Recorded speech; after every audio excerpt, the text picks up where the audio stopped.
लोकप्रिय उपमुख्यमंत्री अजितदादा पवार यांच्या शोक प्रस्तावावर बोलण्यासाठी उभा आहे। सभापती महोदय, या सभागृहात बसलो असताना अजितदादा आता येतील, समोर बसलेले असतील, फाईल उचकटत असतात, हे सगळे आपण पाहत असतो आणि आज ते आपल्याला दिसत नाहीत। ही भावनाच आपल्या मनाला न पटणारी या ठिकाणी आणि अस्वस्थ करणारी सभापती महोदय। सभापती महोदय, त्या दिवशी मी अटल सेतू पास होत होतो, जिल्हा परिषदेच्या निवडणुकीच्या निमित्तानं रायगडला चाललो होतो आणि मला एवढ्यात मीडियाचा फोन आला। असं झालंय, काय म्हणणार बोललं, झालंय काय आणि तू प्रतिक्रिया कसली हवी? बोललो दादाला पहिलं नीट असू दे अशी ईश्वरचरणी प्रार्थना करत करत होतो आणि पुढे पळसप्या फाट्यावर जाईपर्यंत जे काय झालं ते मनाला सुन्न करणारं सभापती महोदय या ठिकाणी होतं। खरोखर एखाद्या माणसाच्या जाण्यानंतर त्याची महती, त्याचं मोठेपण हे आणखी विस्तारित होतं। हे आपण अनेक थोर पुरुषांच्या जाण्याच्या नंतर सभापती महोदय या ठिकाणी पाहिलंय आणि आपण सभापती महोदय नेहमी म्हणतो की त्यांच्या जाण्याने या ठिकाणी मोठी पोकळी निर्माण झाली। हे खरं आहे, कुटुंबावर तर आघात झालाच। या ठिकाणी पोकळी ही कुटुंबात त्या ठिकाणी मोठ्या प्रमाणावर निर्माण झालेले सभापती महोदय, परंतु केवळ त्यांच्या कुटुंबात ही पोकळी निर्माण सभापती महोदय झालेली नसून महाराष्ट्राच्या राजकीय सामाजिक जीवनामध्ये त्या ठिकाणी फार मोठी पोकळी निर्माण झाल्याचं आपण पाहतोय। सभापती महोदय, अजितदादांचं वृत्त समजल्यानंतर संपूर्ण महाराष्ट्र हादरला, सभापती महोदय हळहळला आणि खरं म्हणजे अनेक नेते निशब्द झाले। कोणत्या शब्दात भावना मांडाव्यात हे कोणाला सभापती महोदय त्या ठिकाणी सुचत नव्हतं। परंतु सभापती महोदय, आज अजितदादा आपल्यात नाहीत हे वास्तव स्वीकारण्यापासून सभापती महोदय आपल्याला पर्याय नाही। सभापती महोदय, अजितदादांच्या विषयी बोलत असताना अजितदादांचा एक वेगळा ठसा, एक कामकाजाचा रुबाब या महाराष्ट्रानं पाहिलेला आहे। सभापती महोदय, अजितदादांच्या कामाचा वेग, कामाची गतीसुद्धा या महाराष्ट्रानं या ठिकाणी पाहिले आणि त्याच्यामुळं त्यांच्या वेगाबद्दल, त्यांच्या निर्णय क्षमतेबद्दल या ठिकाणी सभापती महोदय या ठिकाणी आपण बोलत असतो। सभापती महोदय, अजितदादांचं जीवन हे केवळ पदापुरतं त्या ठिकाणी मर्यादित नव्हतं, तर त्यांची इफिशियन्सी जी होती, कार्यक्षमता होती, ती ज्या ज्या ठिकाणी सभापती महोदय ते असत त्या त्या ठिकाणी एक वेगळा ठसा, आधी गावच्या दूध संस्थेपासून जिल्हा बँकांपासून सहकारी साखर कारखाने असो, ते अगदी राज्याच्या मंत्रिमंडळात अर्थमंत्री किंवा उपमुख्यमंत्री म्हणून जिथे काम केलं त्या ठिकाणी बारकाई, नीटनेटकापणा आणि त्या संस्थेला, त्या व्यवस्थेला मोठं करण्याचं काम अजितदादांनी सभापती महोदय या ठिकाणी केलं।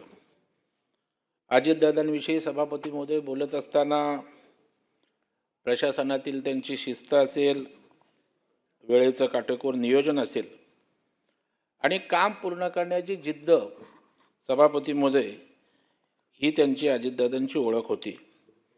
आणि सभापती महोदय, अजितदादांनी एकदा कुठलंही काम स्वीकारलं की ते पूर्ण क्षमतेनं, परिणामकारक त्या ठिकाणी ते पूर्ण करायचं, असा त्यांचा हातखंडा सुद्धा आम्ही पाहिलेला आहे। सभापती महोदय, राज्याच्या विकासामध्ये त्यांनी एक वेगळी गती निर्माण केली। पायाभूत सुविधांच्या उभारणीपासून सिंचन प्रकल्प असेल, जलव्यवस्थापन असेल, ऊर्जा निर्मिती असेल, शहरी विकास असेल किंवा ग्रामीण भागातील विकासासंदर्भात आणि योजनांसंदर्भात त्यांचं सातत्यानं बारकाईनं लक्ष सभापती महोदय त्या ठिकाणी असायचे। सभापती महोदय, अजितदादा कणखर त्या ठिकाणी होते, असायचे, परंतु कुठल्याही निर्णयाच्या मागे त्यांची राज्याच्या सर्वसामान्य माणसाच्या हिताचीच भूमिका सभापती महोदय स्पष्टपणे असायची। सभापती महोदय, अर्थसंकल्पीय तरतुदीचं काटेकोर नियोजन, निधीच्या वापरावर नियंत्रण आणि प्रकल्प वेळेत पूर्ण व्हायला पाहिजे अशा प्रकारचा त्यांचा कामावर सभापती महोदय भर असायचा. वारंवार त्यांनी प्रशासनाला सुद्धा आपल्या जबाबदारीची जाणीव सभापती महोदय करून दिली आणि कामकाजात पारदर्शकता आणि शिस्त आणण्याचा प्रामाणिक प्रयत्न त्यांनी केला. अजितदादा स्पष्ट वक्ते होते. याचा अनुभव तर आपण सर्वांनी सभापती महोदय या ठिकाणी घेतलेला आहे. सभागृहात असो किंवा जनतेसमोर असो, कुठेही त्यांनी आपली भूमिका त्या ठिकाणी ठामपणे मांडलेली आपण त्या ठिकाणी पाहिलेली आहे. कधी कधी त्यांची थेट शैली सभापती महोदय रोखठोक वाटायची, पण त्यामागे त्यांची काम करण्याची तीव्र इच्छा सभापती महोदय असायची आणि राज्याच्या प्रगतीची त्या ठिकाणी प्रगतीची ओतप्रोत अशा प्रकारची तळमळ आपल्याला दिसायची. ग्रामीण भागातील शेतकऱ्यांच्या बाबतीत दादा खूप संवेदनशील त्या ठिकाणी होते. पाणी टंचाई, शेतीमधील उत्पादन क्षमता कशी वाढवता येईल, शेतकऱ्यांना आर्थिक आधार कसा देता येईल, यामध्ये त्यांची महत्त्वाची सभापती महोदय भूमिका राहिलेली आहे. शहरी भागातील पायाभूत सुविधा असतील, रस्ते, वाहतूक व्यवस्था असेल, राज्याच्या औद्योगिक विकासाला सुद्धा चालना देण्याचा त्यांनी प्रामाणिक प्रयत्न केला आहे. सभापती महोदय, अधिकारी वर्गाला त्यांनी वेळेचं बंधन आणि उत्तरदायित्वाची जाणीव त्या ठिकाणी करून दिली आणि काम हे झालंच पाहिजे अशा प्रकारचा अट्टहास किंवा रोख त्यांचा सभापती महोदय असायचा. सभापती महोदय, माझा अजितदादांशी जास्त संबंध आला तो सहकार चळवळीच्या निमित्तानं आला. कारण मी एका जिल्हा बँकेचं नेतृत्व करत असताना राज्यातली कारखानदारी असतील, सूतगिरण्या असतील, गावच्या सोसायट्यांपासून जी सहकार यंत्रणा व्यवस्था या राज्यामध्ये उभी आहे, त्यांना कर्ज देणं असेल, त्यांचे प्रश्न असतील, या संदर्भात नेहमी त्यांच्याकडे संपर्क यायचा आणि त्यावेळेला अत्यंत बारीक बारीक गोष्टी ते सांगायच्या. कधी आपल्याला कटू वाटायच्या, परंतु नंतर त्या गोष्टी किती खऱ्या होत्या हे त्या ठिकाणी दिसून यायचं.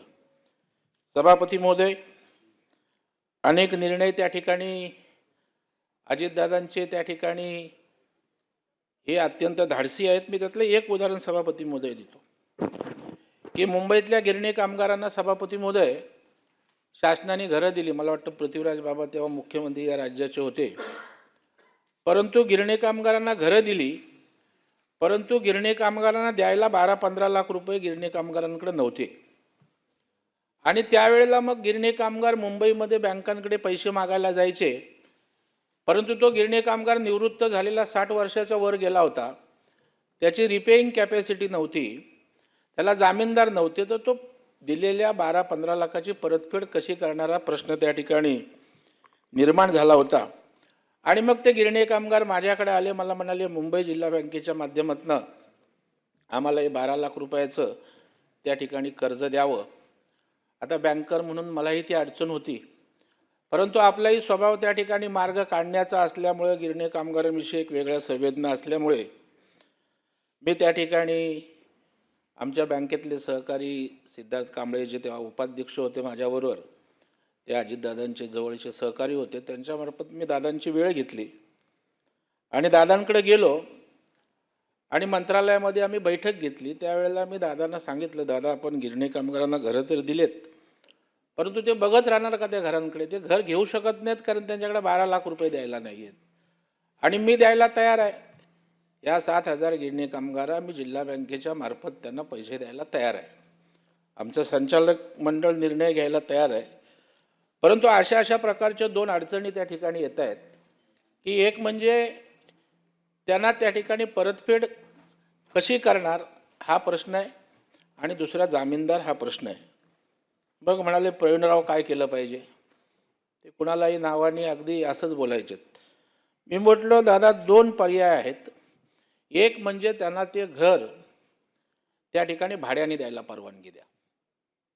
दादा बोलले, काहीच अडचण नाही.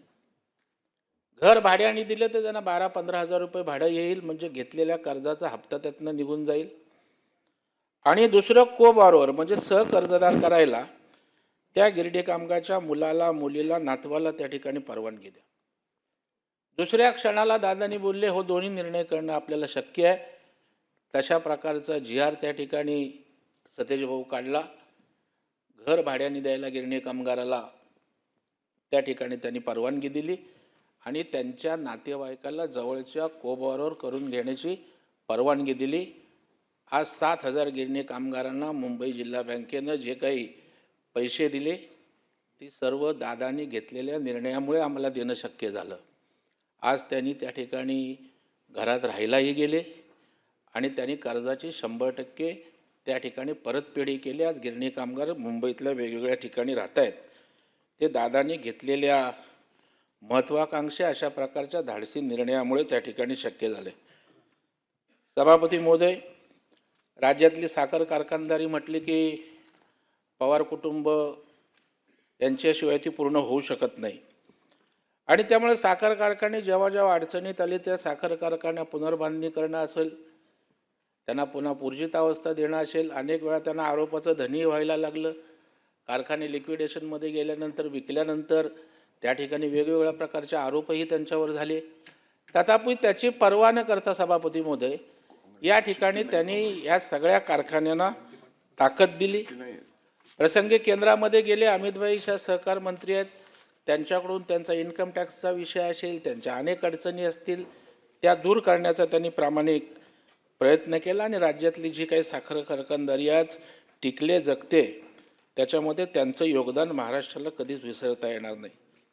सभापती महोदय, आधुनिक तंत्रज्ञान असेल, इथेनॉल निर्मिती असेल, कोजनरेशन प्रकल्प आणणं असेल, त्याला प्रोत्साहन देण्याची भूमिका दादांनी सातत्यानं घेतली. ऊस उत्पादक शेतकऱ्यांच्या देयकांच्या प्रश्नावर सुद्धा दादांनी स्वतःहून सरकार म्हणून अनेकदा हस्तक्षेप या ठिकाणी केलेला आपण पाहिलं. जिल्हा बँकेंच्या बाबतीत ते खूप सतर्क असायचे. जिल्हा बँकांची कर्ज वितरण असतील त्याच्यामध्ये एखाद्याला मदत करायला सांगायचे, पण चुकीचं अजिबात करू नका.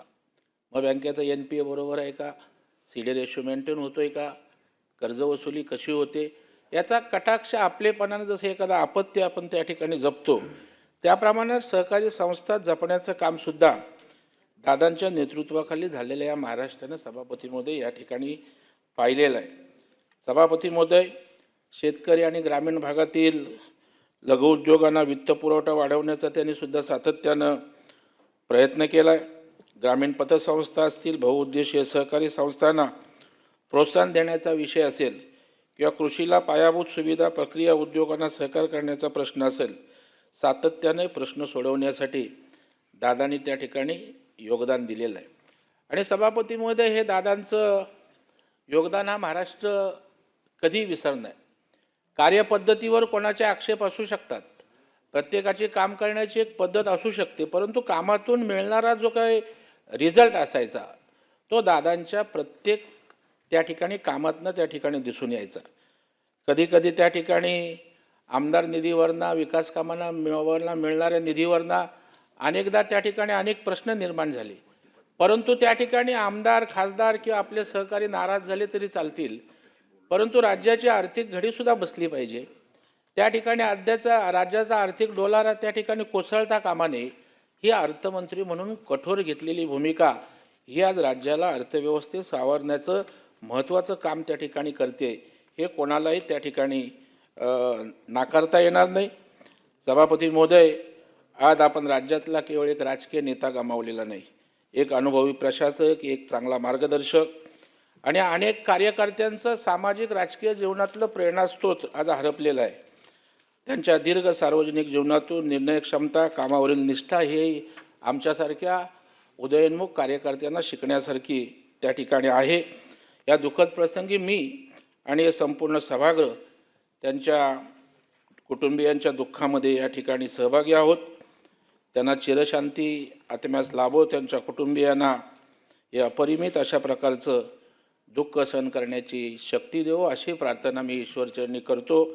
मी खरं म्हणजे आमच्या सुमित्रा वहिनींचं कुठल्या शब्दात आभार म्हणू, अभिनंदन करू, काय म्हणू, की धाडसाचं खऱ्या अर्थानं कौतुक आहे. घरावर एवढं मोठं संकट आल्यानंतर दादांनी जो आदर्श घेतला की आपलं कुटुंब केवळ आपल्या घरापुरतं नाही, तर हे राज्य आपलं कुटुंब आहे, पक्ष माझं कुटुंब आहे, आणि अतिशय काळजावर दगड ठेवून त्यांनी या ठिकाणी या राज्यामध्ये उपमुख्यमंत्रीपदाची शपथ केवळ घेतली नाही, तर लगेच त्या ठिकाणी जाऊन दुःखितांची पीडितांची सेवा करण्यासाठी त्या ठिकाणी मनावर दगड ठेवून त्यांनी कामाला सुरुवात केली. हे खरोखर एक आदर्श अशा प्रकारच्या दादांच्या पत्नी यांनी घालून दिलेला आदर्शही सभापती महोदय या ठिकाणी खरोखर लक्षात ठेवण्यासारखं आहे. म्हणून या ठिकाणी सभापती महोदय दादांच्या जाण्याने या महाराष्ट्रावर फार मोठं त्या ठिकाणी दुःखाचा डोंगर कोसळला आहे. सभापती महोदय स्वरूपसिंग हिरा नाईक असतील, या नंदुरबारसारख्या डोंगराळ दुर्गम आणि आदिवासी बहुल जिल्ह्यातून लोकप्रतिनिधित्व करत होते. अनेक वर्ष त्यांनी मंत्रिपदाची जबाबदारी त्या ठिकाणी सांभाळली.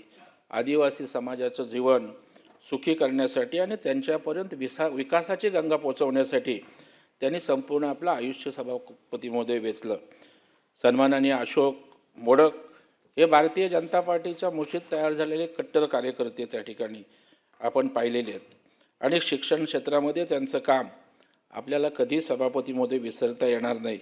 डोंबिवली असेल, ठाणे, रायगड, चिपळूण आणि कोकणातील अनेक संस्थांमध्ये त्या ठिकाणी त्यांनी काम केलं आहे. या सभागृहाच्या माध्यमातून त्यांनी शिक्षक, शिक्षकेतर कर्मचारी आणि एकूणच शिक्षण क्षेत्रातील अनेक प्रश्नांना वाचा फोडल्याचं आपण पाहिलं आहे. कैलासवासी गंगाधर पटणे म्हणजे वृत्तपत्र क्षेत्रातील एक मोठं नाव. प्रिंट मीडिया असेल, विद्यालय असतील, वसतिगृह असतील, वाचनालय असतील आणि ग्रंथालय चळवळीसाठी आयुष्यभर सभापती महोदय त्यांनी काम केलं. गाव ते ग्रंथालय चळवळ राज्यभर रुजावी यासाठी त्यांनी सक्रियतेनं काम केलं.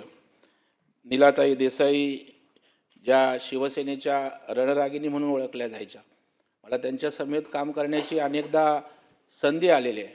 त्यामुळे आंदोलनं असेल, त्या ठिकाणी एखाद्या प्रश्नावर आक्रमकतेनं बोलणं आणि रस्त्यावर उतरून आंदोलन करणं या ठिकाणी त्यांनी काम केलेलं आहे. निर्वासित हिंदूंच्या व्यथाही त्यांनी सातत्यानं मांडल्यात आणि महिलांना शिवसेनेच्या महिला आघाडीच्या माध्यमातून जोडण्यासाठी शिवसेनेची महिला आघाडीसुद्धा वाढवण्यामध्ये त्यांचा नीलाताईंचा फार मोठा वाटा होता. अशा या सभागृहातील अनेक सदस्यांना या ठिकाणी जड अंतकरणाने मी या ठिकाणी श्रद्धांजली अर्पण करतो. या सर्व मृतात्म्यास त्या ठिकाणी शांती लाभावी अशी आई जगदंबेच्या चरणी प्रार्थना करतो. धन्यवाद. जय हिंद, जय महाराष्ट्र.